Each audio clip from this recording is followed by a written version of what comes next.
طيب، قبل أن نبدأ نريد من إخواننا يساعدوننا في التكبيس لو تكرموا علينا من باب التعاون على البر والتقوى. يا إخوان لابد من التعاون، هكذا هو. حتى نبينا صلى الله عليه وسلم عندما كان موجود كان معه الصحابة يساعدونه وهكذا، فلا بد أن نتقوى مع بعض ولا يغلبنا أهل الباطل، لا يغلبنا أهل الباطل، نتعاون نتكاتف نتقوى ونحتسب الأجر. طيب اللهم صل وسلم على رسول الله. أستاذنا الكريم بدأ من قول الله تعالى: ألم تر إلى الذين يزكون أنفسهم. وأنا أقول لا، سأخذ الآية التي قبل هذه. قال الله تعالى: إن الله لا يغفر أن يشرك به ويغفر ما دون ذلك لمن يشاء، لأن الشرك هو الذنب الذي لا يغفر، لا يغفر أن يشرك. إذن إن الله لا يغفر أن يشرك به شيء من مخلوقاته، ويغفر ما دون ذلك، يتجاوز عما دون الشرك والكفر من المعاصي لمن يشاء. كل الذنوب تحت المشيئة، كل الكبائر كلها تحت المشيئة إن مات عليها الإنسان، إلا الشرك هذا لا يغفر. ومن يشرك بالله فقد افترى إثما عظيما، اختلق إثما عظيما لا يغفر لمن مات عليه. تفضل. جزاك الله خير. الله سبحانه وتعالى بالقرآن لا يقول: إن الله لا يغفر أن يشرك به ويغفر ما دون ذلك لمن يشاء ومن يشرك بالله فقد افترى إثما عظيما إلى يزين تركمي ينقرون شيخ. الله سبحانه وتعالى يما يمروا عن وانجل الله زي مدر لا يسايهون بقطع يوالا بمدر لا يسويه توبة اسكادر درس يتنيا منجل مارال كهدة بهم يفتشوا الله سبحانه وتعالى بالقرآن لا يقول: قل يا عبادي الذين أسرفوا على أنفسهم لا تقنطوا من رحمة الله إن الله يغفر الذنوب جميعا إنه هو الغفور الرحيم. ما دام الإنسان على قيد الحياة فإن تاب إلى الله سبحانه وتعالى فإن الله سبحانه وتعالى يتوب عليه، حتى ولو كان وقع يعني في الشرك الأكبر، لقول النبي صلى الله عليه وسلم: إن الله يقبل توبة العبد ما لم يغرغر، وقوله صلى الله عليه وسلم: من تاب تاب الله عليه. أما بعد الموت كموت بوهالا ግን ከሆነ በህይወት እስካለ ድረስ ሰውየው ወደ አላህ ንስሐ ካደረገ አላህ የትኛውንም ወንጀል ክህደትንም ቢሆን ይመርለታል። ከሞት በኋላ ሰውየው በአላህ ላይ ያጋራ ሞተ ማተ وهو على الشرك فإن الله سبحانه وتعالى لا يغفر لمن أشرك به، يعني بعد الموت كموت በኋላ الله سبحانه وتعالى لا يغفر ለሞተ ሰው ወይም አላህን ክዶ የሞተ ሰው ምንም አይነት ምህረት አያገኝም። إن الله لا يغفر أن يشرك به الله በእርሱ ላይ ያጋራበትን ሰው አይምረውም። ويغفر ما دون ذلك لمن يشاء ከዛ በታች ያሉትን ከሽርክ በታች ያሉትን ወንጀሎች ደግሞ ለፈለገው ሰዎች ይምርላቸዋል። ማናቸው እነዛ የሚፈልጋቸው ይታወቃሉ ወይ ከተባለ አው ይታወቃሉ። እነማን ናቸው ከተባለ الذين استقاموا على التوحيد ولم يشركوا بالله سبحانه وتعالى ولو كانت عندهم ذنوب يعني كبيرة فإن الله سبحانه وتعالى سيغفر لهم، إما بشفاعة نبيه عليه الصلاة والسلام وإما بشفاعة الملائكة وإما يعني أن الله سبحانه وتعالى يغفر لهم. بالنزي بوي بنبي صلى الله عليه وسلم الجاوي بملائكته الجاوي الله سبحانه وتعالى راسي يمر الله تعالى الذين سووا كشرك بتاعቸው ያሉ ወንጀል ከሆኑ ማለት ነው የተንሳይ ቀን። ነገር ግን ሽርክ ከሆነ በፍጹም ይሄን ምህረትን የማያገኝ ሆነ ወንጀል ነው ከሞት በኋላ ማለት ነው። ቀጥሎ ብላ ለመጨረሻ ላይ ومن يشرك بالله فقد افترى إثما عظيما بالله لا يغرسو በርግጥም ከባድ የሆነ ቅጥፈት ቀጠፈ። ከአላህ ውጭ ሌላ አማልክቶች አሉ አብረውት ብሎ የተናገረ ሰው ወይንም አምላክ ልጅ አለው ብሎ የተናገረ ያ ልጁም ከርሱ ጋር አምላክ ነው ብሎ የተናገረ ሰው በአላህ ላይ ከባድ ቅጥፈትን የቀጠፈ። قال الله سبحانه وتعالى في الحديث القدسي: يؤذيني ابن آدم، لا يعني يسبني ابن آدم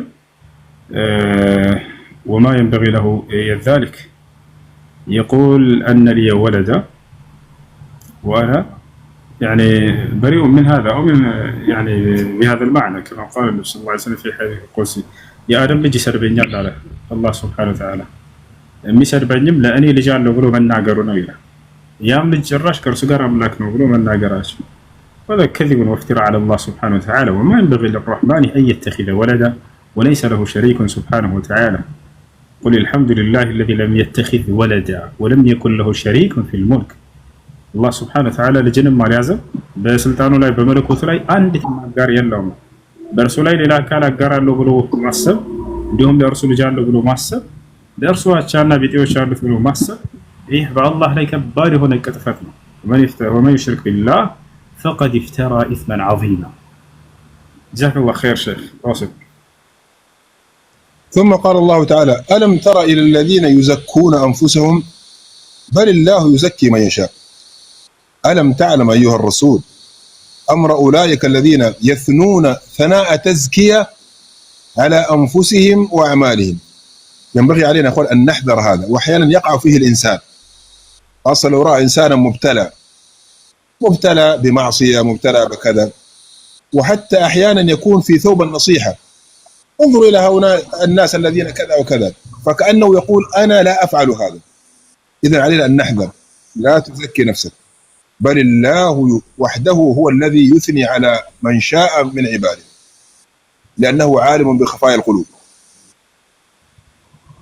وكفى به نعم تفضل ولا يظلمون فتيلا ألم تر إلى الذين يزكون أنفسهم بل الله يزكي من يشاء يالينا قرن محمد هو ألم ترى يعني ألم تعلم محمد هو أتوكم بنا إلى شوى ولا النزيا سوت سلا النزيا سوت إنما ناتشون نسوا يزكون أنفسهم راساتشون سميات رسوت راساتشون بصدق ማንነት ከፍ አድርገው ከሌሎች የሚያዩ ሰዎች ይሄ ጥሩ አይደለም ጻድቅ ነው ብሎ ሰው ራሱን ሊያጠራ ይገባል ወታቸዋላ ነብያቶች ራሱ ወደ አላህ Subhanahu Wa Ta'ala ተመላሾች ነበሩ وكانوا يعني رجاء الى الله سبحانه وتعالى حتى الانبياء ما كانوا يزكون انفسهم مع انهم من ازكى الناس ከሰው ሁሉ ንጹህ ከመሆናቸው ጋር እኛ ንጹሆች ነን ብለው ራሳቸውን አይመጻደቁም ነበር እና እነዚህ ራሳቸውን የሚመጻደቁ ሰዎች ራሳቸውን ከማንም በላይ ጻድቆች ነን ብለው የሚያስቡ ሰዎች ይሄ ስህተት ነው ተፈቻው يعني ألم تر إلى الذين يزكون أنفسهم بل الله يزكي من يشاء ولكنس يرفع بلاكاቸው الله ነው የፈለገውን የሚያነጻው የሚያጠራይ ولا يظلمون فتيلا እሺ ولا يظلمون አይበደሉም فتيلا أي بقدر الفتيل وهي الأشياء التي تنتج على التمر በቴምር ላይ የምትገኝ ገለባ ታውቃላችሁ የዛች ያክል እንኳን አላህ Subhanahu Wa Ta'ala ፍጥረታቱን አይበድልም إن الله لا يظلم الناس شيئا ولكن الناس أنفسهم يظلمون الله سوتشنا يبدلون سوتش كذا راساتهم بعدين يبدلون بيالين أكثر واصل شيخ بارك الله فيك بل الله يزكي من يشاء ولا يظلمون فتيلا الفتيل ولأجل هذا أتيت لكم بهذه قالوا الفتيل قدر الخيط الذي في نواة التمر هذه النواة هذا الخيط الذي هنا هو الفتيل إذا معناته يدل على أن الله سبحانه وتعالى لا يظلم الناس ولا شيئا يسيرا مهما كان شيئا قليلا الله لا يظلم إذا هنا هذه قاعدة لا تظن أن الله سيظلمك في أعمالك سينقصك من أجورك أبدا الله من أسمائه الحكيم والحكيم هو الذي يضع الأمور في مواضعها ولا يظلمون فتيلا هذا هو الفتيل قدر الخيط الذي في نواة التمر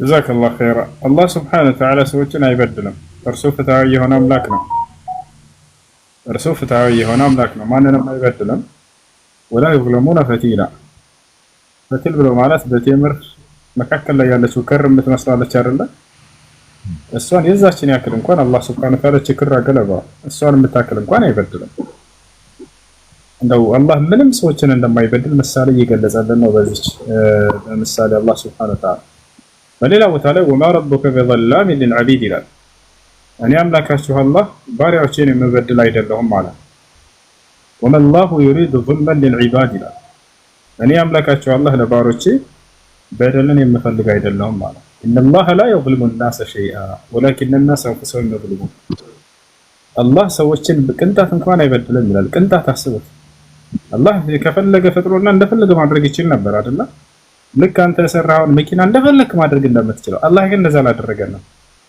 ራሳችንን በቃ ከፍ የምንልበትን መንገድ እንዳውም ከእርሱ ዘንድ ዘረጋለን። ነቢያትን ላከልን፣ መጽሐፍ ላከልን፣ ከእርሱ እንድናውቀው አደረገን። እርሱ ወደ እርሱ እንድንቀርብ በር ከፈተልን። የዛኔ ግን የሰው ልጅ ምርጫውን ወስዶ ራሱ ወደ ጥፋት ሄደ። በራሱ ጊዜ ራሱን በደለ። ኃጢአትን ባደረገ ቁጥር ሰው ራሱን እየበደለ ነው። ወማ ظلمناهم ولكن ظلموا انفسهم ይላል። እኔ አልበደልኳቸውም አለ፣ ነገር ግን ራሳቸውን በደሉ ይላል። ስለማን ሲናገር? ስለቀደሙት ትውልዶች ስለተቀሰፉት አለ አይደል? የነብያትን መልእክት አንቀበልም ብለው ነብያትን ለመግደል ሲያሴሩ የነበሩ አካሎችን አላህ ቀሰፋቸውና መጨረሻ ላይ ሲናገር ምን አለ? እኔ አልበደልኳቸውም፣ ነገር ግን ራሳቸውን ኃጢአት በማድረግ በደሉ አለ። ከኃጢአታቸው ባሻገር ነብይ ልኮላቸው ያን ነብይ ያስተባበሉ፣ ከማስተባበላቸው ባሻገር ያን ነብይ ለመግደል ያሴሩ ነበር። እያንዳንዱን ነብይ ለመግደል ያሴረዋል ከሃዲያኖች። ከዚህ የበለጠ በደል የለም። አያችሁ። እና ስለዚህ አምላክ አላህ Subhanahu Wa Ta'ala ማንንም አካል የሚበድል አይደለም። እሺ واصل الشيخ بارك الله فيك. نعم. طيب اخواني الكرام، لا زال تكبيسكم ضعيفا.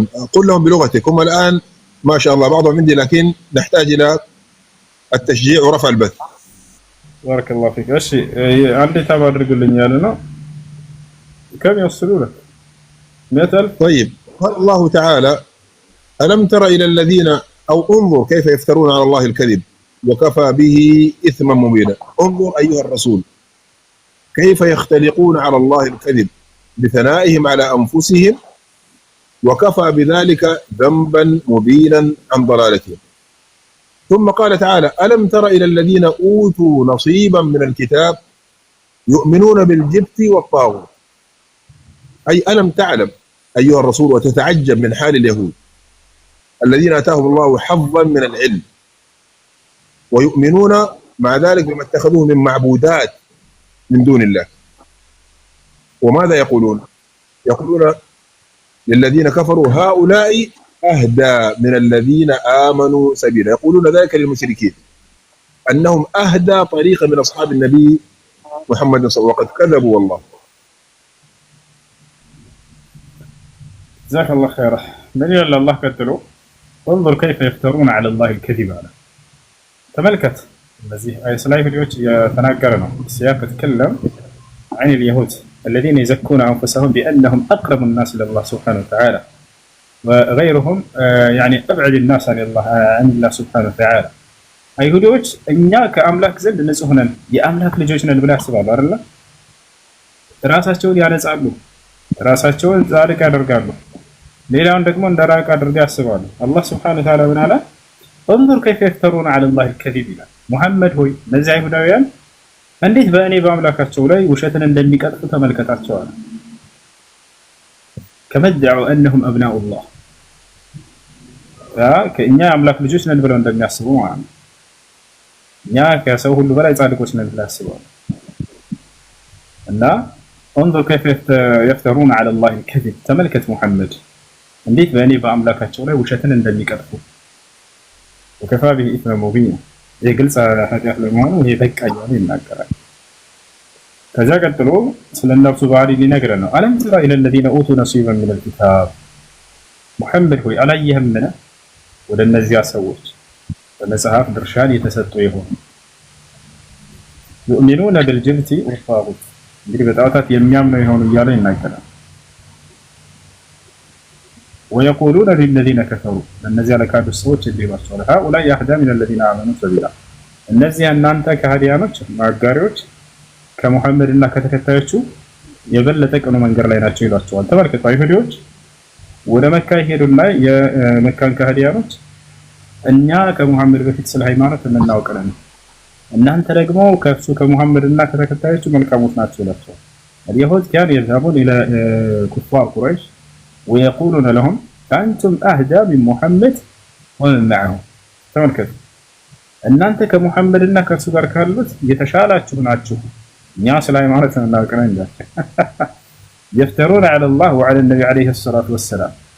اليهود كانوا يفضلون كفار قريش على النبي صلى الله عليه وسلم لأن النبي صلى الله عليه وسلم خالفهم وجاء يهدم دينهم الذي بنوه وافتروه على موسى عليه السلام.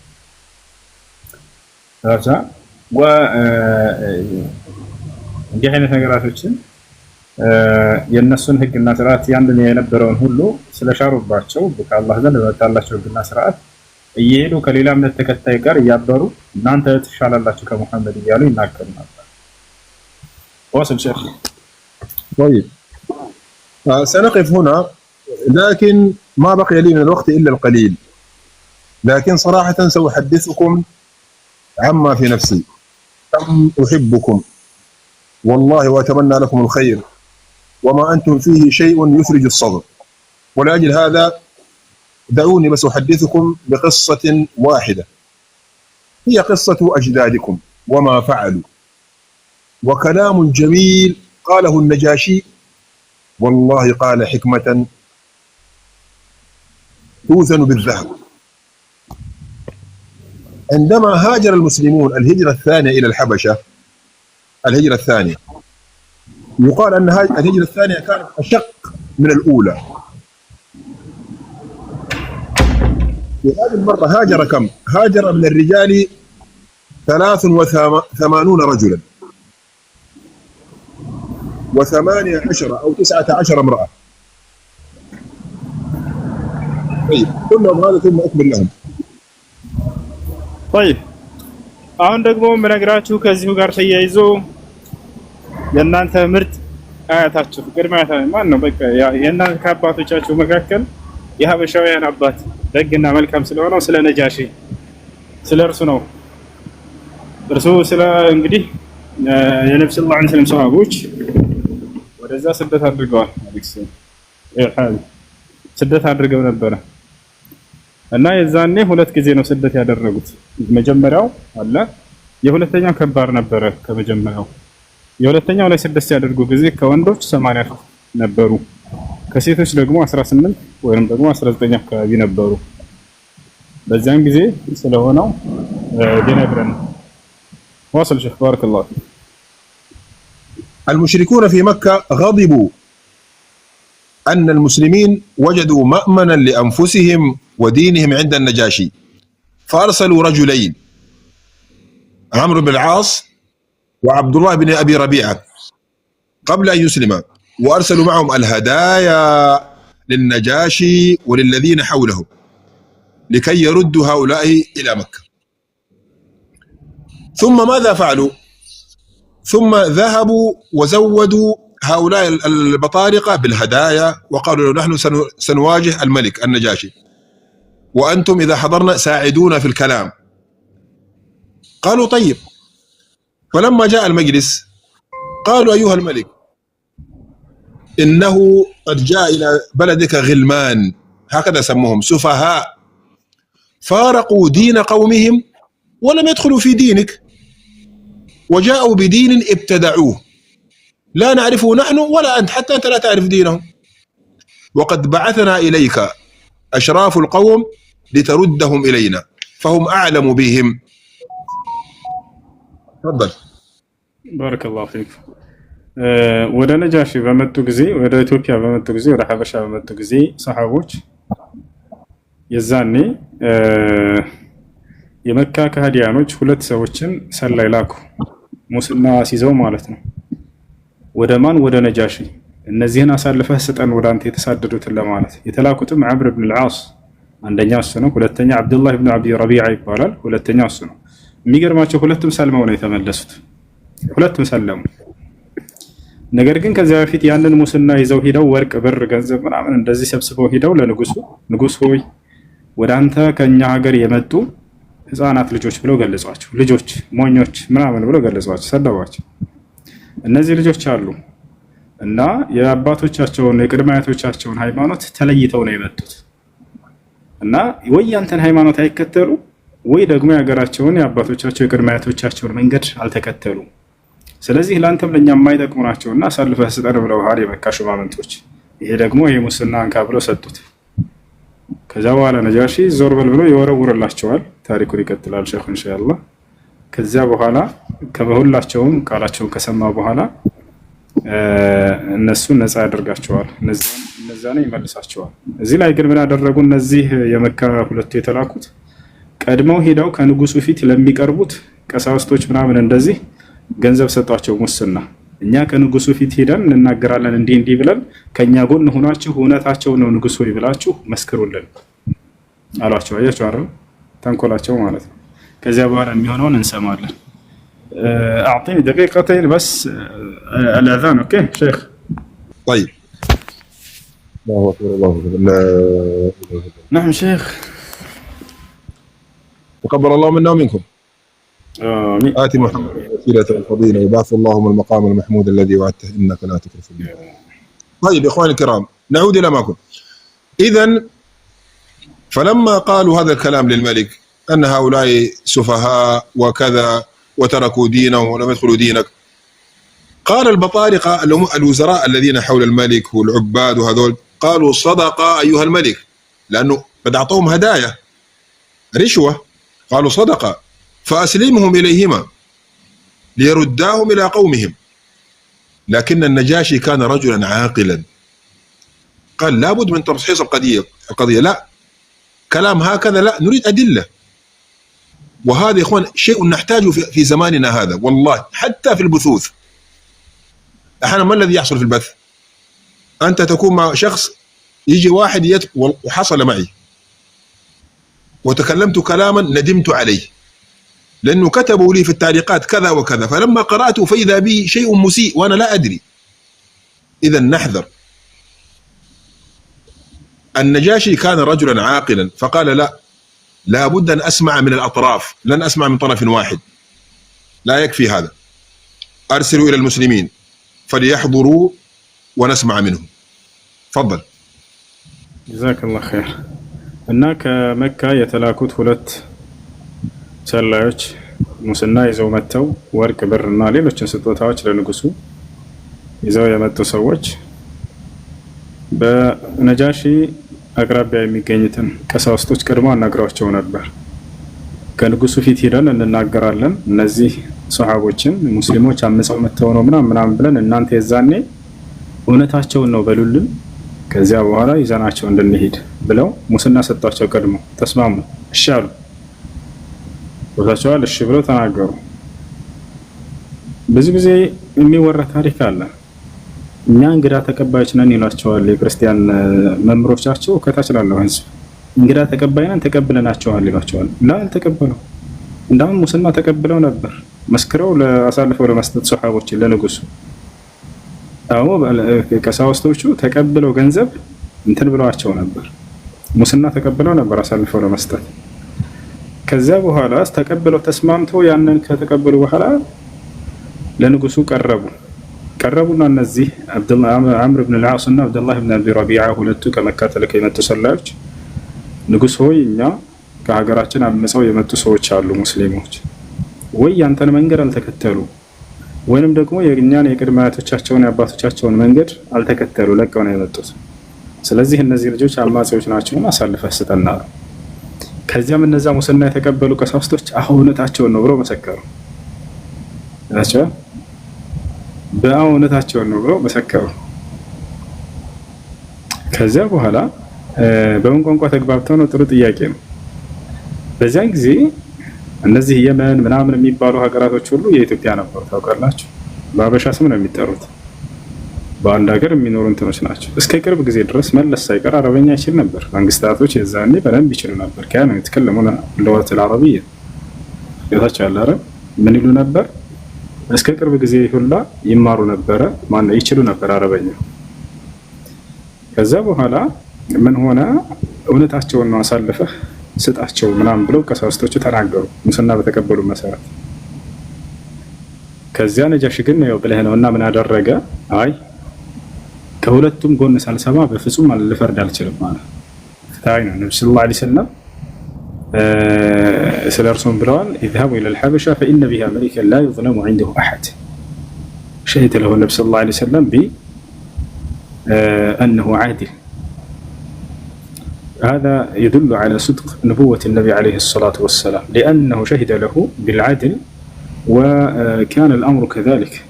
ومن تمام العدل من الحاكم أنه لا يحكم بين الطرفين إلا بعدما يستمع لكلا الطرفين. ከፍትሃዊ መሪ ምልክት አንደኛው ምንድነው? ከሁለቱም ጎን ሳይሰማ ፍርድን አይሰጥም። ነብዩ ሰለላሁ ዐለይሂ ወሰለም የነብይነታቸው ማረጋገጫ እውነተኛነታቸው ምንድነው?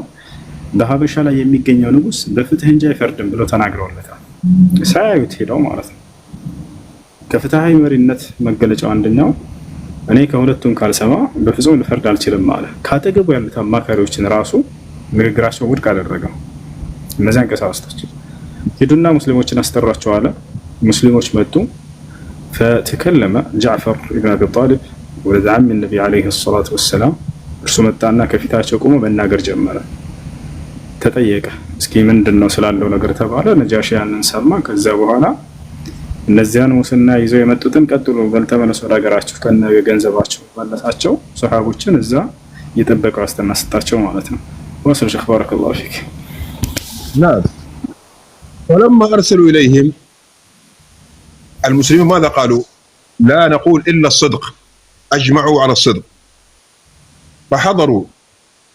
قال جعفر بن أبي طالب وكان هو المتكلم: أيها الملك، كنا قوما أهل جاهلية نعبد الأصنام ونأكل الميتة ونأتي الفواحش ونقطع الأرحام ونسيء الجوار ويأكل منا القوي الضعيف، فكنا على ذلك حتى بعث الله إلينا رسولا منا نعرف نسبه وصدقه وأمانته وعفافه فدعانا إلى الله لنوحده ونعبده ونخلع ما كنا فيه من عبادة الأحجار والأوثان، وأمرنا بصدق الحديث وأداء الأمانة وصلة الرحم وحسن الجوار، أشياء كلها جميلة. أمرنا بالصلاة والزكاة والصيام فصدقناه وآمنا به واتبعناه. فعدا علينا قومنا وعذبونا وفتنونا عن ديننا ليردونا إلى ما كنا فيه، فلما قهرونا وظلمونا وضيقوا علينا إلى بلادك واخترناك على من سواك ورغبنا في جوارك ورجونا ألا نظلم عندك أيها الملك. تفضل. ናም ሼክ ከዛ በኋላ ነጃሺ ምን አለ? እኔ ከሁለቱም ከሙስሊሞችም ሳልሰማ በፍጹም ልፈርድ አልችልም ማለትና ሙስሊሞችን አስጠራቸው አለ። ተጠሩ። ሙስሊሞች ተጠሩ። ሙስሊሞች በአንድ ነገር ተስማሙ፣ ሹራ አደረጉ። እውነትን እንጂ አንናገርም፣ የመጣ ይምጣሉ፣ በፍጹም ለመዋሸት የለብንም አሉ። ነብዩ ሰለላሁ ዐለይሂ ወሰለም እውነትን እንድንናገር አስተምረውናልና ከዚህ ከንጉሱ ፊት ተጠሩ። መጡ ተሰባስበው ከእነርሱም ተወክሎ የተናገረው የጃዕፈር ብን አቢ ጣሊብ ነበር። የነብዩ ሰለላሁ ዐለይሂ ወሰለም ያጎታቸው ልጅ፣ እርሱም ወደ ኢትዮጵያ ከመጡት ነበር። የዛኔ እርሱ ከንጉሱ ፊት ቆመ። ከኋላው ተከትለው ሰሃቦች ቆመዋል። ተጠየቀ። ለምንድነው ወደዚህ የመጣችሁት አለው። ጂእና ኢለይከ አዩሀል መሊክ ሊአነ ነቢይና ሙሐመድ ሰለላሁ ዐለይሂ ወሰለም ቃለ ለና ኢዝሀቡ ኢለል ሐበሻ ፈኢነ ቢሃ መሊከን ላ ዩዝለሙ ዐንደሁ አሐድ።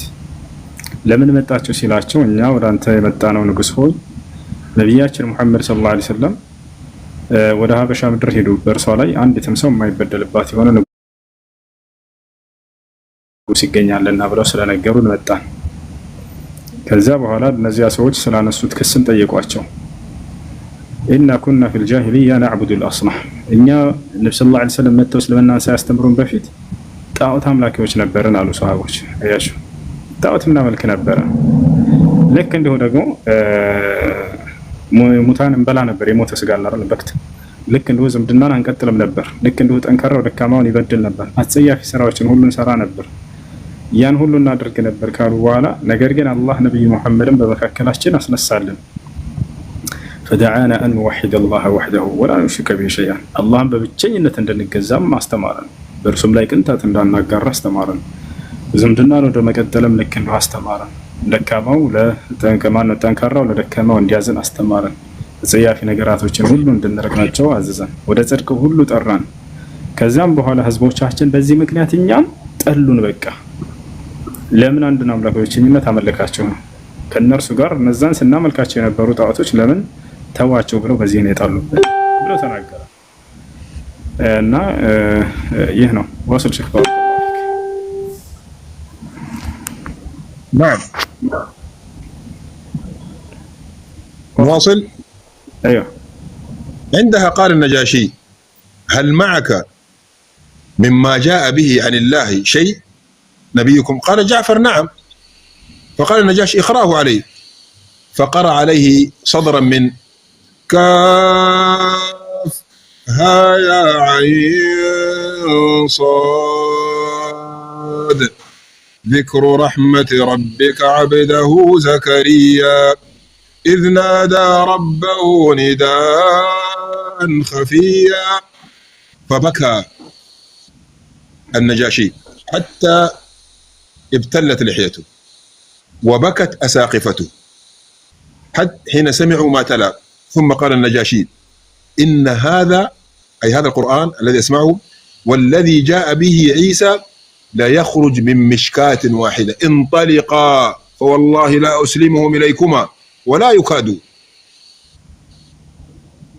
تفضل. ከዚያ በኋላ ለንጉሱ መጥተው ሰሃቦች ያን ከተናገሩ በኋላ እስኪ እንደው ሙሐመድ የምትሉት ነብይ ከአምላኩ ዘንድ የወረደለት ቃል አለው ብለው ጠየቃቸው። አዎ አለ አሉት ሰሃቦች። ምን ወርዶለታል? ቁርአን ወርዶለታል። እስኪ ከዛ ከወረደለት ልታነቡልኝ ትችላላችሁ የተወሰነ ብለው ጠየቀ ንጉሱ። አዎ እናነብልሃለን ንጉሱ ያሉት። ብልህ ናቸውና ሰሃቦች ሱራ መርየም የማርያም ምዕራፍ አነበቡለት። ምክንያቱም ንጉሱ ክርስቲያን ነበር። ቀሳውስቶቹም የኢትዮጵያ ክርስቲያኖች ነበሩ። ክርስቲያን ሲባል ግን ኢየሱስ ክርስቶስን አምላክ ነው ብሎ የሚያመልኩ ምናምን አልነበሩ። የኢሳ ትክክለኛ ተከታዮች ነበሩ። የመጨረሻው ዘመን ነብይ ይመጣል ብለው ሲተባበቁ የነበሩ የመጽሐፉ ባለቤቶች ከሚባሉት ናቸው። እስከዛሬም ድረስ ክርስቲያኖች አንድ አይነት አይደሉም። ፕሮቴስታንት አለ፣ ኦርቶዶክስ አለ፣ ጂኦባ አለ፣ የተለያዩ ናቸው። በዚያን ጊዜ የነበሩት እነዚህ አንዱን አምላክ በብቸኝነት የሚገዙ መሲሁን አምላክ ነው ብሎ የማያምኑ ናቸው። የኢሳ ትክክለኛ ተከታይ ናቸው። ከዚያ በኋላ ባነበበለት ጊዜ ጃዕፈር ካፍ ያ ዐይን ሷድ ዚክሩ ረሕመቲ ረቢከ ዐብደሁ ዘከሪያ ኢዝ ናዳ ረበሁ ኒዳአን ኸፊያ የማርያምንና የመሲሁን ሙሉ አመጣጥና ታሪካቸውን ሲያነብለት ጊዜ በከ ነጃሺ ሐታ ተብተለት ሊሕየቱ ነጃሺና ከእርሱ ጋር ያሉ ቀሳውስቶች አለቀሱ። ጺማቸው እስኪረስ ድረስ በእንባ አለቀሱ። ከዚያ በኋላ ነጃሺ ምን አለ? በአምላኬ ስም እምላለሁኝ መሲሁ ዒሳ ይዞት የመጣው ትምህርትና ይህ አሁን ያነበባችሁልኝ የሙሐመድ ትምህርት ከአንድ ምንጭ የተቀዳ የሆነ እውቀት እንጂ በፍጹም የሚለያይ ትምህርት አይደለም ብሎ መሰከረ። ወዲያው ያሰላም መሲሁ ይዞት የመጣው ትምህርትና አሁን ያነበባችሁልኝ ቁርአን ከአንድ ምንጭ የተቀዳ የሆነ እውቀት ነው፣ በፍጹም የሚለያይ አይደለም ብሎ ወዲያው መሰከረ። فآمن بعد ذلك وقص الله سبحانه وتعالى قصة في سورة المائدة لتجدن أشد الناس عداوة للذين آمنوا إلى آخر الآية وإذا سمعوا ما أنزل إلى الرسول ترى أعينهم تفيض من الدمع مما عرفوا من الحق. قال يعني جمهور المفسرين أن هذه الآية نزلت في النجاشي ومن معه، لأنهم لما قرأ عليهم جعفر بن أبي طالب القرآن بكوا وآمنوا بعد ذلك. قالوا وما لنا لا نؤمن بالله وما جاءنا من الحق ونطمع أن يدخلنا ربنا مع القوم الصالحين. ومما يدل على إسلامه أن النبي صلى الله عليه وسلم صلى عليه صلاة الغائب، ولو كان كافرا ما صلى عليه النبي صلى الله عليه وسلم. لما مات قال النبي صلى الله عليه وسلم إنه مات اليوم رجل صالح في أرض الحبشة قوموا فصلوا على أخيكم أصحابه، فصلى عليه النبي صلى الله عليه وسلم. هذا يدل على أنه كان أسلم وآمن بالنبي عليه الصلاة والسلام.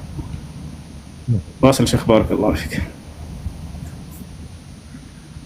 إذن فلما قال النجاشي لا أسلمهم إليكما خرجا. أما عمرو بن العاص فلا زال مصرا وقال والله لآتينهم غدا ولأخبرنهم بما أستأصل به خضراءهم. ما استسلم عمرو. إخوان هو كان داهية من دهاة العرب عمرو بن العاص. فقال له عبد الله بن أبي ربيعة لا تفعل فإن لهم أرحاما وإن كانوا خالفونا. قال عمرو لا، سآتي غدا وأحدثهم حديثا يغضب عليهم. سبحان الله. فلما كان الغد قال النجاشي يا أيها الملك إنهم يقولون في عيسى قولا عظيما.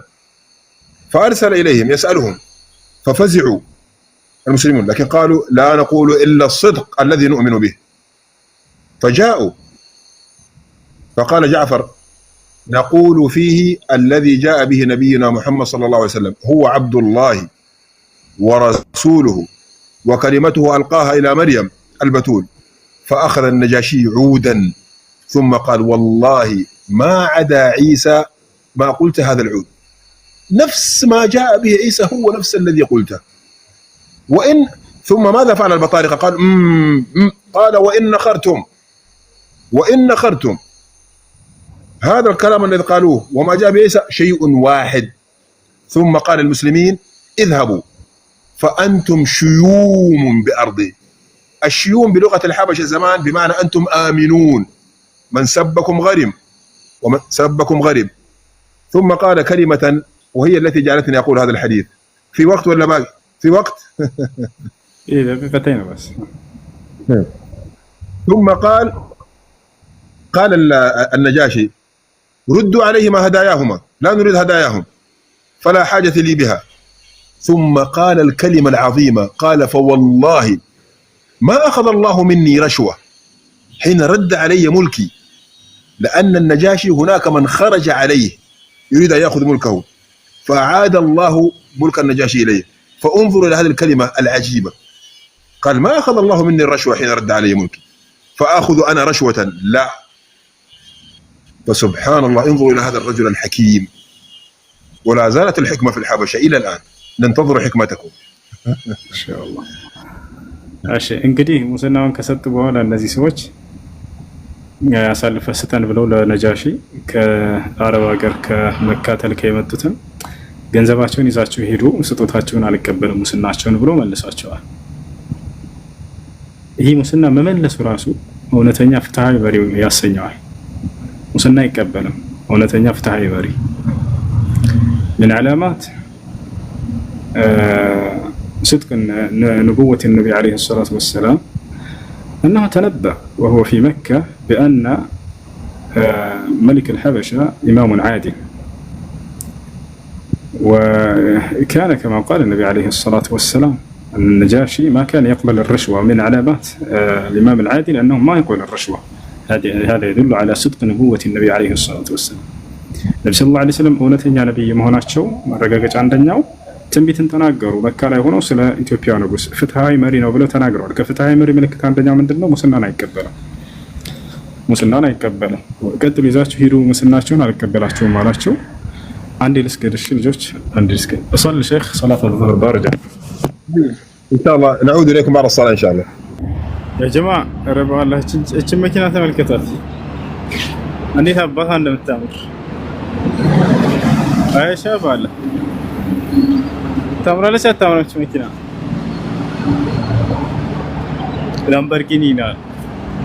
ላምበርጊኒ ያ ሰላም። ለሁለት ሰው ብቻ ነች፣ ግን በጣም ውድ መኪና ነች። 6 ዓመት ኢማራት ላይ የሰራሁት እቺ ነው ይገዛል። በጣም ውድ መኪና ናቸው። إن الله وملائكته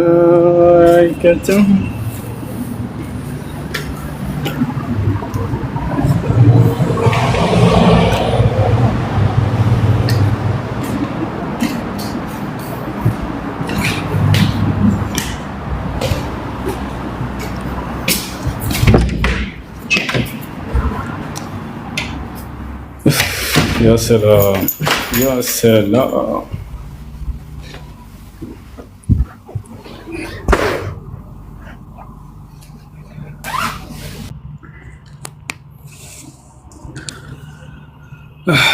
ሸኮ የለም መሰለኝ። ኢንሻአላህ በኋላ እንመለሳለን።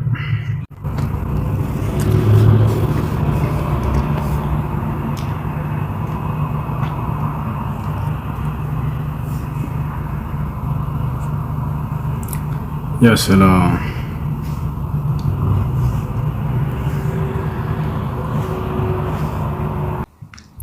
ወአለይኩም ሰላም ዳኒ አልሐምዱሊላህ።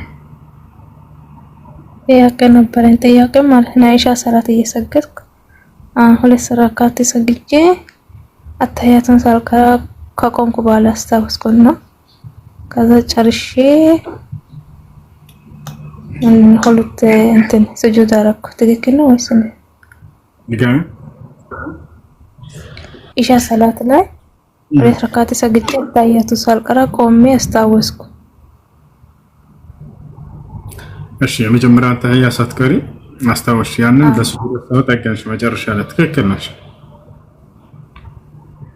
እሺ ሁለተኛ ምክንያቱም የመጀመሪያው ተህያ ከዋጅባት ሶላት ነው።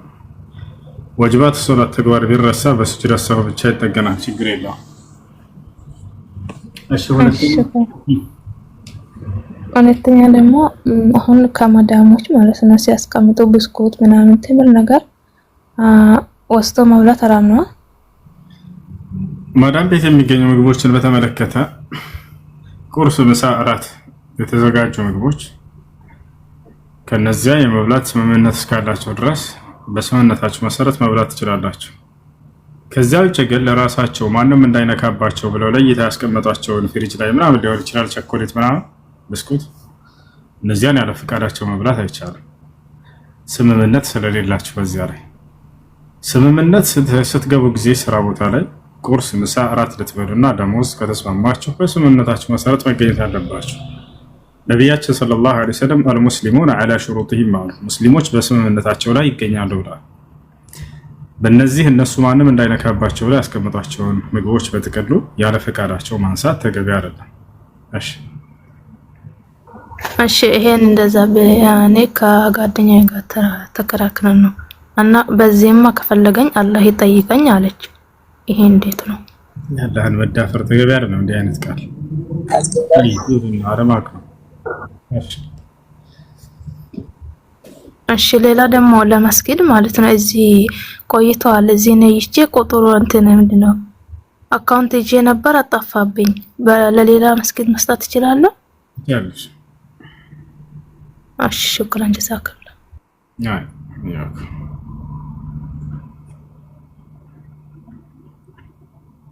የቀደመው ታሪክ ከዛ በኋላ ሰላም አለይኩም ወአለይኩም ሰላም ከዛ በኋላ ለምን አልሐምዱሊላህ ከዛ በኋላ ምን ሆነ መሰላችሁ? መሐመድ ይዞት የመጣውን እና ዒሳ ይዞት የመጣው በፍጹም አይለያይም። ፍታቸውና ተመለሱ።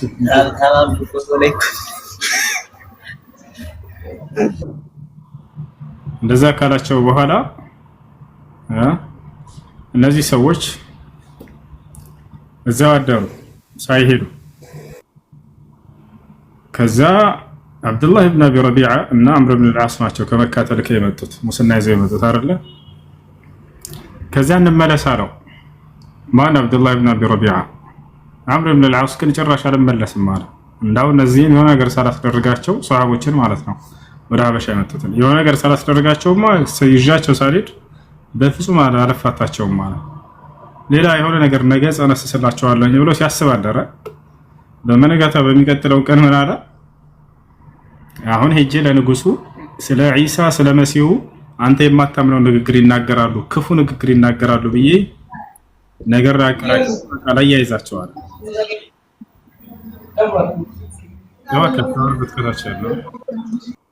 ከዚያ በኋላ አረተዋለው አብዱላህ ኢብኑ አቢ ረቢዓ ለምን ታስጎዳቸዋለህ? ምንም እንኳን ቢሆን እኮ ዝምድና ያስተሳስረናል ከእነዚህ ሰዎች ጋር እምነታችን ቢለያይም ማለት አዘናኛው።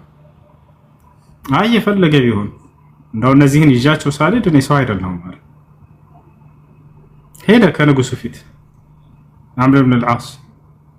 የሚገርማቸው አምር ኢብኑ አልዓስ ከዛ በኋላ እስልምና ሁለቱም ተቀብለዋል እስልምና። ሄደና ወደ ንጉሱ ሆይ አለው ኢነሁም የቁሉነ ፊ ዒሳ ወመርየም ቀውለን ዐዚመን አለው።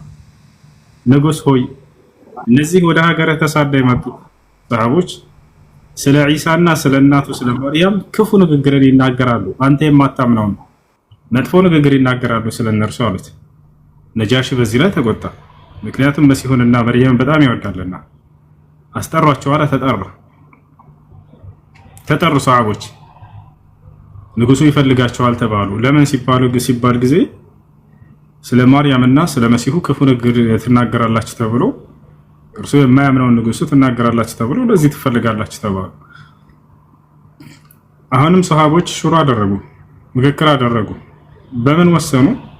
ወላሂ ላ ነቁሉ ኢላ ሐቀን፣ የፈለገ የመጣ ይምጣ እንጂ ነጃሺ ያደረገን ነገር ያድርገን፣ ካልተስማማው እምነታችን በማርያምና በመሲሁ ላይ ያለው የፈለገ ይሁን እንጂ እውነትን ከመናገር ወደ ኋላ አንልም። ነቁሉ ማ ቃለሁ አላሁ ወማ ቃለሁ ረሱሉ ሰለላሁ ዐለይሂ ወሰለም አሉ። አላህና መልእክተኛው ስለ ማርያም ስለ መሲሁ የተናገሩትን እናገራለን።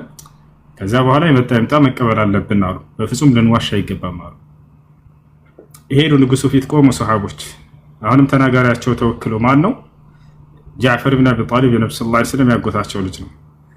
ቆመሱ ማ ተቁሉና ፊ ዒሳ ወመርየም ብሎ ጠየቃቸው። ነጃሽ ቀጥታ ስለ ማርያምና ስለ ዒሳ ምን ትላላችሁ አላቸው። ነቁሉ ፊሂ ማ ቃለሁ አላሁ ወረሱሉሁ አሉ። አላህና መልእክተኛ የተናገሩትን ብቻ እንናገራለን። ላ ነዚድ ወላ ነንቁስ፣ አንጨምርም አንቀንስም አሉ። ከዛ ተከለሙ አላቸው። በሉ ተናገሩ፣ ምንድነው የምትሉት ስለ እርሱ አላቸው። ነቁሉ ኢነሁ ከሊመቱላሂ ወሩሑን ሚንሁ፣ እርሱ መሲሁ በአምላክ በአላህ ሱብሓነሁ ወተዓላ በቃሉና በመንፈሱ ያስገኘው የሆነ ወእነሁ ዐብዱን ወረሱል፣ እርሱ የአምላካችን የአላህ አገልጋይ መልእክተኛ ነብይ ነው ብለን እናምናለን። ከድንግል ማርያም ያለምንም ወንድ ዘር ፈሳሽ በተአምራዊ በሆነ መንገድ የተገኘ ነው ብለን እናምናለን። እርሱም ጻድቅ ናቸው ብለን እናምናለን ብለው ያለውን እውነታ ነገሩት። ወዲያው ነጃሺ ምን አለ? እንዲህ ሁለት እንጨቶችን አነሳና እኩል አደረጋቸውና አሁንም እምላለሁ በጌታዬ ስም መሲሁ ካስተማረው ስለ ራሱና ስለ እናቱ እንዲሁም ደግሞ ሙሐመድ አሁን ቢላል ብለው ከናገራችሁኝ ከእናንተ እምነት በፍጹም የሚለያይ ነገር አይደለም ማለት መሰከረ።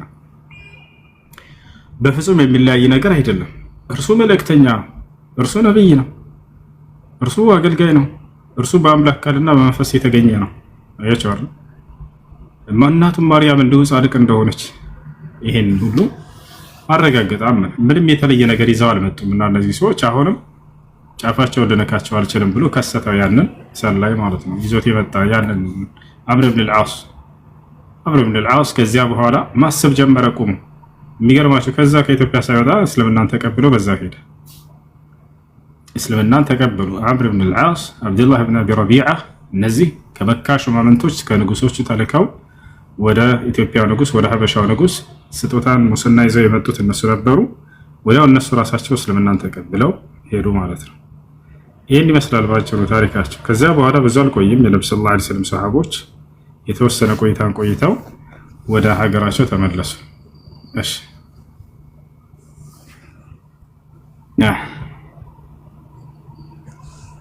ጥያቄ ያለ መጠየቅ ይችላል። السلام عليكم ورحمة الله وبركاته يا أستاذ. عليكم السلام ورحمة الله وبركاته. جزاك الله خيرا وبارك الله فيك حبيبي حسين. الله يطبقه እንወዳለንና ከብርሃለን እድሜህን ረጅም አላህ ያርገው አፍያህን አላህ ይመልስልህ። አንድ ሶስት ጥያቄዎች አሉኝ ሐቢቢ ከተመቸ። የመጀመሪያው ጥያቄ በፍቺ ዙሪያ ላይ ነውና አንድ ሴት 3 ጊዜ ከተፈታች በኋላ ማለት ነው ዒዳ መቁጠር ያለባት ባሏ ቤት ሆኖ ነው አይደል? እሷ ደግሞ ከዛ በፊት ትወጣለች፣ ሰላም ትሄዳለች፣ ምን ትላለች? ያው እንደማንኛውም ሰው ስራ እየሰራች ነበርና የምትገባው ዒዳ ስትቆጥር እዛ መሆን አለባት። እዛ ዒዳ በምትቆጥርበት ሰዓት ላይ እየሄደች ስራ መስራት ትችላለች ወይስ አትችልም? እንዴት ነው? እሺ የመጀመሪያ ኒካህ ከሆነ ባሏ ቤት ነው የዒዳውን ጊዜ የምታሳልፈው። የመጀመሪያ ፍቺ ከሆነ፣ ሁለተኛ ፍቺ ከሆነ ልክ እንዲሁ ባሏ ቤት ነው የምታሳልፈው። ሶስተኛ ፍቺ ከሆነ ግን ባለቤት አይደለም ቤተሰቦቿ ሄዳ ነው የምታሳልፈው። ለምን ከተባለ የመጀመሪያው ፍቺ ላይ ከሆነ ሁለተኛ የመለስ እድል ስላለው እንዲመላለሱ አላህ ስለሚፈልግላቸው እዛው ሌላ ክላስ ሰጥቷት እዛው ታሳልፋለች። አላህ በቁርአን ላይ ሲናገር ምን ይላል? ያ አዩሃ ነቢዩ ኢዛ ጠለቅቱም ኒሳአ ፈጠልቁሁነ ሊዒደቲሂነ ወአሕሱል ዒዳ ወተቁላህ ረበኩም ላ ተኽሪጁሁነ ሚን ቡዩቲሂነ ይላል። ሴቶችን ከፈታችኋቸው አደራ ከቤታቸው እንዳታስወጧቸው አላህን ፍሩ ብሏል። ማስወጣት አይቻልም። በእርሷ ላይ አደጋ የሚፈጥር ካልሆነ በስተቀር ያ ሰው ለምሳሌ የአእምሮ ህመምተኛ ሆኖ ሊጎዳት የሚችል ከሆነ የዛኔ ትሄዳለች፣ ከህይወቷ በላይ የለም። ሰላም የሆነ ከሆነ ግን እዛው ሌላ ክላስ ተሰጥቷት እዛው ታሳልፋለች። ወላ የኽሩጅነ ኢላ የእቲነ ቢፋሒሸቲን ሙበይና፣ ግልጽ የሆነ አጸያፊን ዝሙት ይዘው እስካልመጡ ድረስ እንዳታስወጧቸው ብሎ አላህ ሱብሓነሁ ወተዓላ ተናግሯል። ስለዚህ የመጀመሪያው ፍችና ሁለተኛው ፍች ባሏ ቤት ሌላ ክላስ ተሰጥቷት እዛ ነው የምታሳልፈው። እንዲመላለሱ ብሎ አላህ ሱብሓነሁ ወተዓላ ይህን የደነገገላቸው ነው። ከዛ በኋላ ሶስተኛውና የመጨረሻው ፍቺ ከሆነ ግን አራተኛ ፍቺ ስለማይከተል የዛኔ የመጨረሻውን ፍቺ ከቤተሰቦቿ ጋር ታሳልፈዋለች። ይሄ ነው። እሺ ከዛ ከቤት መውጣት ትችላለች? ያው ትችላለች። አስፈላጊና አስገዳጅ ለሆኑ ነገራቶች መውጣት ትችላለች፣ ችግር የለም። እሺ ይሄ አለመውጣቱ በጣም ጠንከር ተደርጎ የተደነገገው እንትን ላይ ነው፣ ባላ ሞተባት ሴትን አስመልክቶ ነው፣ በእርሷ ላይ ነው። እነዚህኞቹ አስፈላጊ ለሆኑ ነገራቶች መውጣት ትችላለች፣ ችግር የለም። እሺ መርሐባ ሽክረን ጀዛከላሁ ኸይረን ኡስታዝ። ሁለተኛው ጥያቄ ደግሞ አንድ ሰው ኦንላይን ለመስራት ለምሳሌ ትላልቅ ድርጅቶች ሊኖሩ ይችላሉ። እንደውም አንድ አሊባባ ነው የሚባል ድርጅት አለና ከሱ ጋር ሲሰራ ብሩን ሲከፍል እጅ በእጅ አይደለምና ይህ ክፍያ እንዴት ነው ይቻላል? እዚህ ድርጅቶችስ መስራት፣ ማስመጣት፣ እቃ መውሰድ እንዴት ነው? እሺ ከግብይት መስፈርቶች መካከል አንደኛው ነብዩ ሰለላሁ ዐለይሂ ወሰለም ያስቀመጡት አተቃቡድ የሚለው ነው። ተቃቡድ ማለት መቀባበል ማለት ነው። ያ ማለት አንተ አንድ ዕቃ ልትገዛ ስትል ገንዘቡን ስትሰጠው ጊዜ ባለ ዕቃው እዛው ሳትለያዩ ያንን ዕቃ መስጠትና ማቀበል አለበት። ልክ አንተ እንዳቀበልከው እሱም ያቀብልሃል። እንደዚያ ካልሆነ ለምን ከተባለ መጭበርበር ስለሚከሰት ከዛ በኋላ መካካድ ሊመጣ ይችላል። ያ ነገር ይዘጋ ዘንድ አላህ ሱብሓነሁ ወተዓላ ከወዲሁ ተቀባበሉና ውስጣቸው ሰላም ሆኖ መለያየትን ነው የደነገገው። ብዙ ሰዎች ዛሬ ይህን መስፈርት ባለመጠበቃቸው ተጭበርብረዋል፣ ገንዘባቸውን ተሸውደዋል። አጉል እምነት ማለት ነው። ታምነዋለህ ጓደኛህ ሊከዳ ይችላል። ገንዘብን ስትሰጠው ጊዜ እሱ ያንን ዕቃ ሊሰጥህ ይገባል። ብር የሚልኩላቸው ሰዎች ልክ እናንተ ገንዘቡን ሪያሉን ስትሰጧቸው ወይንም ድርሃሙን ስትሰጧቸው ያንን ሳትለያዩ እዛው መላክ አለባቸው። በኋላ ትልክልኛለህ ችግር የለውም ይላሉ። ከዛ በኋላ የሰው ገንዘብ ይደራረብበታል። መጨረሻውን ስልክ ይዘጋል። መጨረሻውን ያስለቅሳቸዋል አልክም እያሉ። ይህ ሁሉ እንዳይሆን ነቢያችን ሰለላሁ ዐለይሂ ወሰለም መቀባበል ወይንም መጨባበጥ የሚለውን እቃውን ስትሰጠው ገንዘቡን ስትሰጠው እቃውን አንተ እሱ ሊያቀብልህ ወዲያ ይገባል። ያ ነው። ነገር ግን አሁን ላይ እንዳልከው እነዚህ ድርጅቶች ወይም ካምፓኒዎች ማቀበላቸው በእርግጠኝነት የታመነ ከሆነ በተጨባጭ በተለይ እንዲህ ከኢንተርኔት ጋር የተያያዘ ምናምን ከሆነ ማቀበላቸው መስጠታቸው በእርግጠኝነት 100% የታመነ ከሆነ የዛኔ ችግር አይኖረውም። ልክ እንዳቀበለ ያክል ይወሰናል። እሺ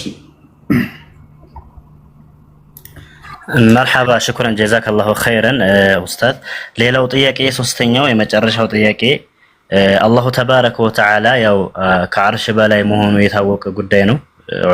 ታላላቅ ሰለፎችም የተናገሩት ጉዳይ ነው። በዚህ ላይ ተያይዞ ሸይኹል ኢስላም ኢብኑ ተይሚያን አንዳንድ ሰዎች በጣም ይወርፋሉና ሸይኹል ኢስላም ኢብኑ ተይሚያ አላሁ ተባረከ ወተዓላ አርሽ ላይ ቁጭ ብሏል ተቀምጧል የሚል ነገር ተናግሯል እያሉ ስሙን ያጠፋሉና ሸይኹል ኢስላምንም እንደውም ሐፊዝ የሚባል ደረጃ ላይ አልደረሰም፣ እንደውም ደግሞ ከትላልቅ ሰለፎች የሚመደብ አካል አይደለም እያሉ የተለያየ ስም ማጥፋቶችን ያደርጋሉና ለነዚህ ሰዎች እንደው ምን ትላላችሁ ኡስታዙና? ሸይኹል ኢስላም ኢብኑ ተይሚያ ረሂመሁላሁ ተዓላ እምነታቸው ከቁርአንና ከሐዲስ ውጭ አይደለም። በቁርአንና በሐዲስ ላይ የመጣውን የአላህን ባህሪ እንደመጣ የሚያጸድቅ ነው። አላህ ሱብሓነሁ ወተዓላ በቁርአን ላይ ነብዩ ሰለላሁ ዐለይሂ ወሰለም በሐዲስ ላይ ሲፈቱል ጁሉስ መቀመጥ የሚለውን ባህሪ ለአላህ ሱብሓነሁ ወተዓላ አላጸደቁም። አርረሕማኑ ዐለል ዐርሽ እስተዋ አዛኛው አምላክ አላህ ከአርሽ በላይ ከፍ ብሏል የሚል ነው። በእርግጥ አንዳንድ ሰለፎች ጁሉስ የሚለውን ያጸደቁበት ቦታ አለ፣ የተናገሩበት ቦታ አለ። ይሄን ግን ሼኽ አልዓላማ ረቢዕ አልመድኸሊ አላህ ይጠብቃቸው እርሳቸው በዚህ ጉዳይ ላይ አንድ መጽሐፍን ሁሉ ጽፈዋል። ሼኽ አልባኒ በዚህ ጉዳይ ጁሉስ የሚለውን በተጠየቀ ጊዜ ለአላህ እናጸድቃለን ወይ ሲባል በቁርአን በሐዲስ ላይ ያልመጣን ነገር ሰለፎች ያንን ነገር ከአንዳንድ ሰዎች ተገኝተዋል ተብሎ ልናጸድቅ አይገባም ብሎ ተናግረዋል። ያቻል በቁርአንና በሐዲስ ላይ እንደመጣው የአላህ ሱብሓነሁ ወተዓላን ባህሪ ማጽደቅ ግድ ይላል እና ስለዚህ ሲፈቱል ጁሉስ የሚለው በቁርአንና በሐዲስ ላይ ጀለሰ የሚለው አልተቀመጠም፣ ተቀመጠ የሚለው አልተቀመጠልንም። ያ ነው የአንዳንድ ግለሰቦች ንግግርን ይዞ ያንን እንደ ማስረጃ ማድረግ አይቻልም። ሸይኹል ኢስላም ተይሚያ ረሂመሁላህ ተዓላ ብዙ ጊዜ ነቅል ያደርጋሉ። ነቅል የሚያደርጉትን ንግግር ያመጡና እነዚህ ሰዎች ከሆነ አካል እንዲህ ወቃለት ጣኢፈት ፉላኒያ እያለ ይናገራል። አከሌ እንዲህ አለ እና አከሌ እንዲህ አሉ ብሎ የሚናገረውን ያንን ቁርጥ አድርገው ይሄ ልክ የሱ ንግግር እንደሆነ አድርገው ያንን የማቅረብ ባህሪ ያላቸው እነዚህ ሰዎች ይወታቸዋል። እና ስለዚህ የሸይኹል ኢስላም ተይሚያ ረሂመሁላህ ተዓላ እምነት አርረሕማኑ ዐለል ዐርሽ እስተዋ ዐላ ወርተፈዐ የሚለው የሰለፎች እምነት ነው። እሱ ራሱ ነው። ሌላው ሸይኹል ኢስላም ተይሚያ ረሂመሁላሁ ተዓላ እጅግ በጣም የእውቀት ባለቤት ነበሩ። እርሳቸውን ማጣጣል ከባድ በጣም የእውቀት ባለቤት ነበር። በገባበት የእውቀት ዘርፍ ስኬታማ ሆኖ የወጣ ሰው ነው። ሸሂደ ለሁ الأعداء قبل الأحباب ከወዳጆቹ በፊት ጠላቶቹ ናቸው የመሰከሩለት በዘመኑ። በጣም የእውቀት ባለቤት ነበር ሸይኹል ኢስላም ተይሚያ ረሂመሁላሁ ተዓላ። ماشي.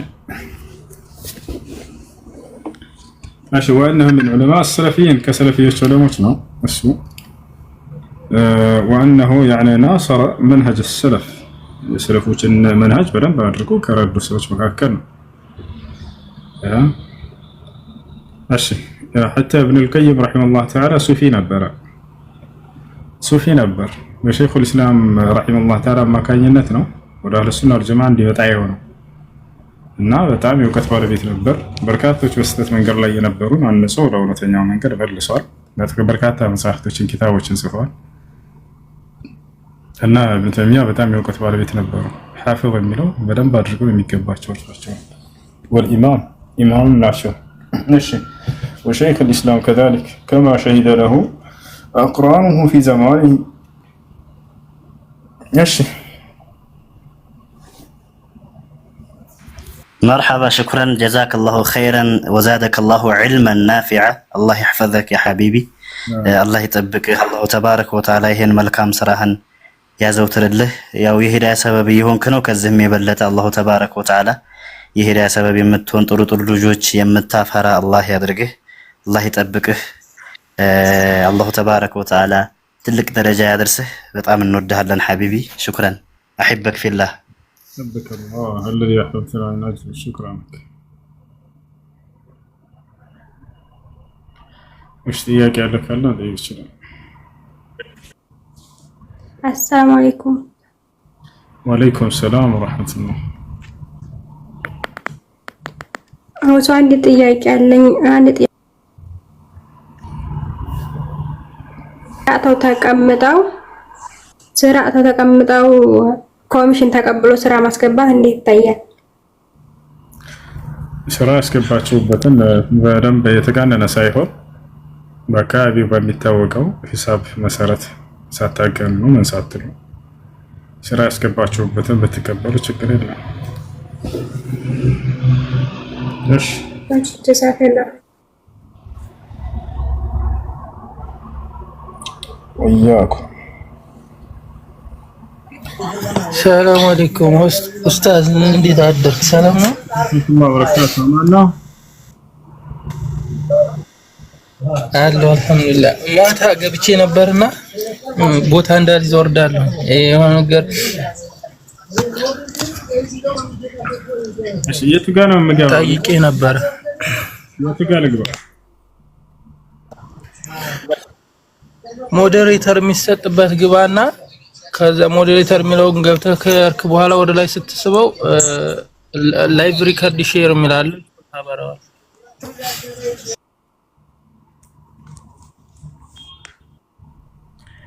እሺ ማኔጅ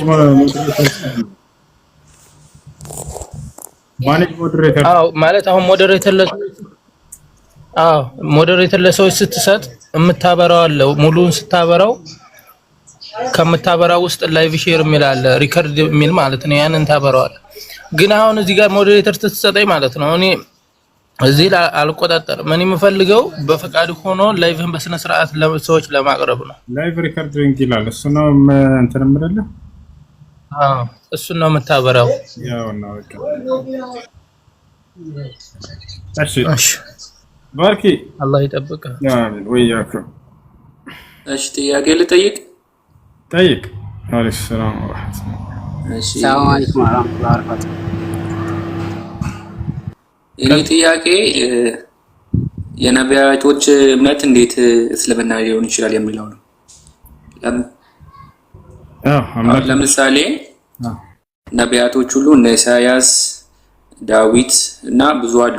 እነሱ ከእስራኤል ናቸው። ነብዩ መሐመድ ደግሞ ከአረብ ነው እና እንዴት ሊሆን ይችላል ለማለት ነው። እነሱ የቀደሙ ነቢያቶች እነ ዳዊት የአምላክ አላህ ሱብሓነሁ ወተዓላ በእስራኤል ምድር ላይ ያስነሳቸው ነቢያቶች እንደሆነ ይነግረናል። ዳዊት አምላክ አላህ የመረጠው መልእክተኛ ነው።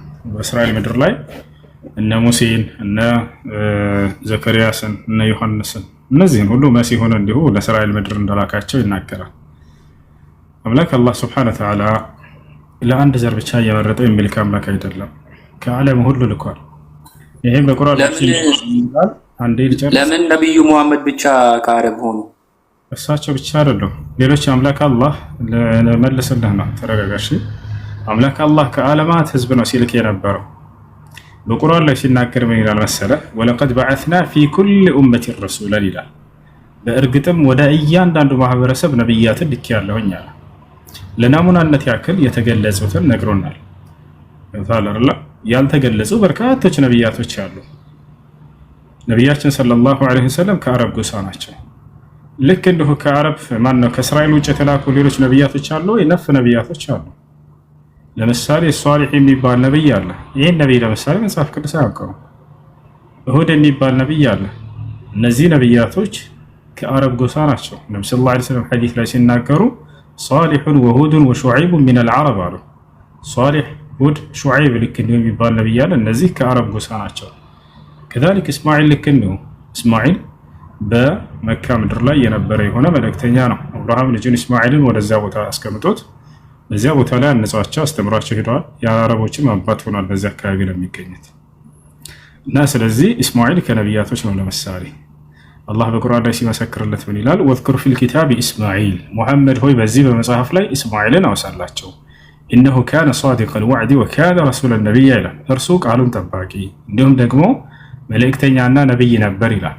ወካነ ያእሙሩ አህለሁ ቢሶላት ወዘካ፣ ቤተሰቦችን ሶላት እንዲሰግዱ ያዛቸው ነበር፣ ዘካንም ምጽዋትን እንዲሰጡ ያዛቸው ነበር። ወካነ ዒንደ ረቢሂ መርድያ፣ እስማዒል ከእኔ ከጌታው ዘንድ በጣም ተወዳጅ የሆነ የአላህ አገልጋይ የኔ አገልጋይ ነበር እያለ ይመሰክርለታል። ስለዚህ አምላክ አላህ ሱብሓነሁ ወተዓላ ለዓለማት ህዝብ ነቢያትን የሚልክ አምላክ ነው እንጂ ለአንዲት ጎሳ ከአንዲት ጎሳ ብቻ እያስነሳ የሚልክ አምላክ አይደለም። በእርግጥ እነዚያንም ከእስራኤል ጎሳ የላካቸው ራሱ ነው። ቁርአን ላይ ሲናገር ምን ይላል? ወረሱለን ኢላ በኒ እስራኤል ይላል። የማርያምን ልጅ መሲሁን ወደ እስራኤል ልጆች የላኩት መልእክተኛዬ ነው እያለ ይናገራል። በሌላ ቦታ ላይ ኢን ሁወ ኢላ ዐብዱን አንዐምና ዐለይሂ ወጀዐልናሁ መሰለን ሊበኒ እስራኤል ይላል። መሲሁን ለእስራኤል ልጆች ተምሳሌት አድርጌዋለሁ እያለ ይናገራል። መሲሁም ሲናገር ምን አለ? ወኢዝ ቃለ ዒሳ ብኑ መርየም ያ በኒ እስራኤል ኢኒ ረሱሉላሂ ኢለይኩም፣ እናንተ የእስራኤል ልጆች ሆይ እኔ ወደ እናንተ ለእናንተ የተላኩኝ የአላህ መልእክተኛ ነኝ አላቸው ይላል። ልክ እንዲሁ እነ ሙሴ የተላኩት እነ ሃሮን የተላኩት እነዚህ የቀደሙት ነብያት እነ ኢልያስ ሌሎችም ነብያቶች እነ ዮሐንስ ልክ እንዲሁ እነ ዒሳ ወይንም መሲሁ ልክ እንዲሁ ዘከርያስ እነዚህ ሁሉ በእስራኤል ምድር ላይ ያስነሳቸው መልእክተኞች ናቸው። እሺ ሰላም አለይኩም ያ ሸይኽ። السلام وبركاته. اهلا وسهلا حياكم الله. كيف الحال؟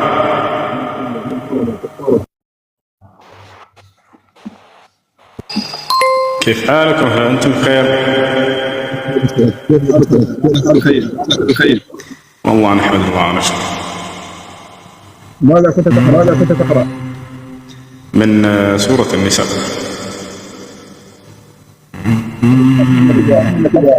آيات شيء من التفسير. طيب بسم الله الرحمن الرحيم.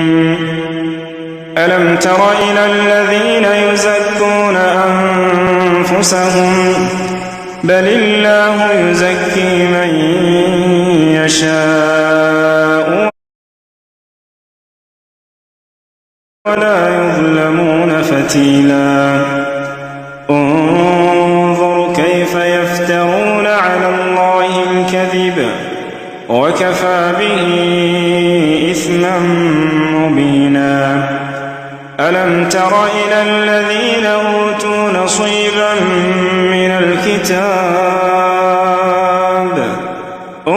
نصيبا من الكتاب يؤمنون بالجبت والطاغوت ويقولون للذين كفروا هؤلاء أهدى من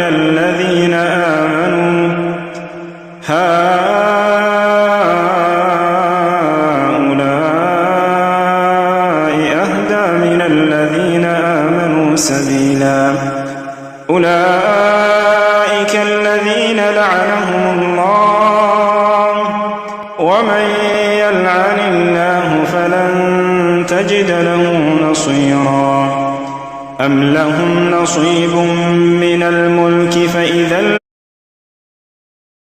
لا يؤتون الناس نقيرا أم يحسدون الناس على ما آتاهم الله من فضله فقد آتينا آل إبراهيم الكتاب والحكمة وآتيناهم ملكا عظيما فمنهم من آمن به ومنهم من صد عنه وكفى بجهنم سعيرا إن الذين كفروا بآياتنا سوف نصليهم نارا كلما نضجت جلودهم بدلناهم جلودا غيرها ليذوقوا العذاب إن الله كان عزيزا حكيما والذين آمنوا وعملوا الصالحات سندخلهم جنات تجري من تحتها الأنهار خالدين فيها أبدا لهم فيها أزواج مطهرة وندخلهم ظلا ظليلا إن الله يأمركم أن تؤدوا الأمانات إلى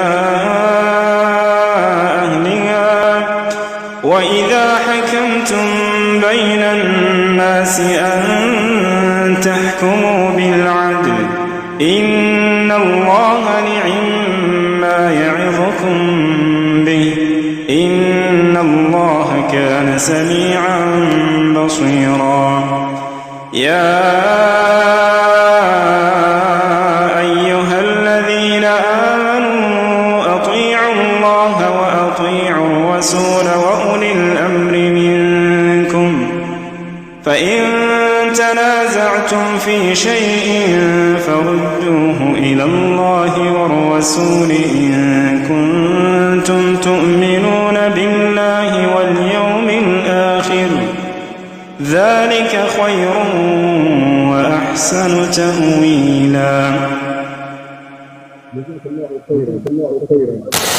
أم لهم نصيب من الملك فإذا لا يؤتون الناس نقيرا أم يحسدون الناس على ما آتاهم الله من فضله فقد آتينا آل إبراهيم الكتاب والحكمة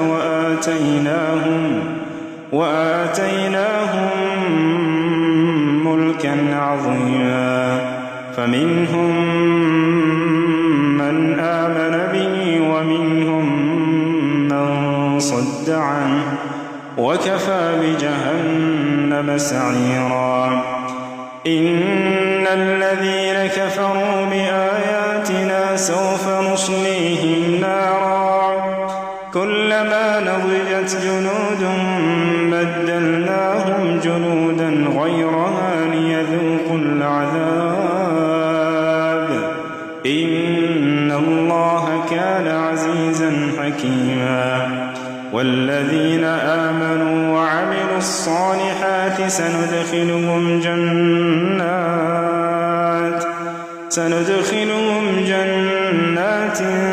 تجري من تحتها الأنهار خالدين فيها أبدا لهم فيها أزواج مطهرة وندخلهم ظلا ظليلا إن الله يأمركم أن تؤدوا الأمانات إلى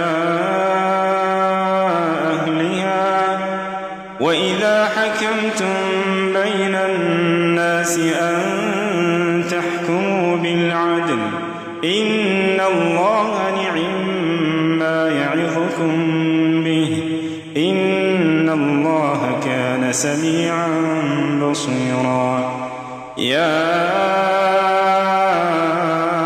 أيها الذين آمنوا أطيعوا الله وأطيعوا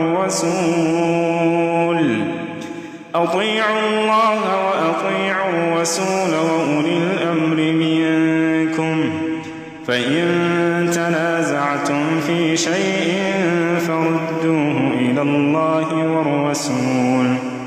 فردوه إلى الله والرسول إن كنتم تؤمنون بالله واليوم الآخر ذلك خير وأحسن تأويلا ألم تر إلى الذين يزعمون أنهم آمنوا بما أنزل